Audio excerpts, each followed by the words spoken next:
សួស្តីអ្នកទាំងអស់គ្នាថ្ងៃនេះចេញមកទេដែរហើយវីដេអូនេះគឺកាលទៅមកពីស្រុកខ្មែរមកដល់ភ្លាមហ្នឹងគឺថាចំរដូវផ្ការីកហើយគឺថាស្រឡាញ់ផ្កាអញ្ចឹងទៅឲ្យប្តីជូនដើមមើលលេងថតផ្កាអត់ដឹងថាស្រីដតីដូចខ្ញុំអត់ទេព្រោះអីស្រីខ្ញុំចុះចិត្តផ្កាចុះចិត្តដើមមើលទេសភាពស្អាតហើយបើមានផ្កាទៀតគឺរត់ទៅល្អហ្មងគឺថាស្រឡាញ់ផ្កាខ្លាំងមែនតើហើយ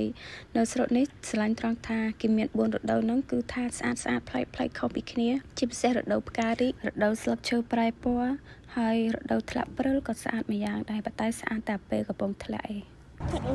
តោងដើមឈើអីគេតោងដើមឈើធ្វើដូចស្វាឡើងមើល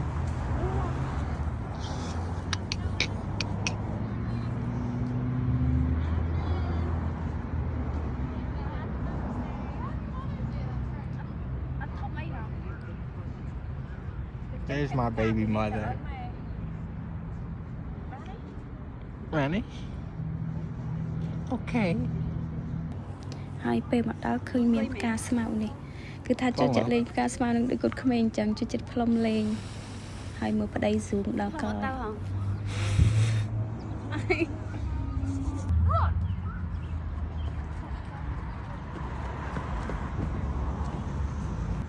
ហើយពីអ្នកប្តីប្រពន្ធគេនឹងដល់លេងដូចកូនក្មេងអញ្ចឹងមកលេងស្មៅអញ្ចឹងហើយឥឡូវដល់វគ្គប្តីខ្ញុំគាត់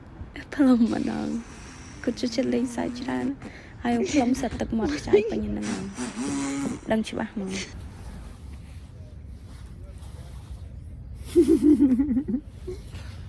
ីដេអូ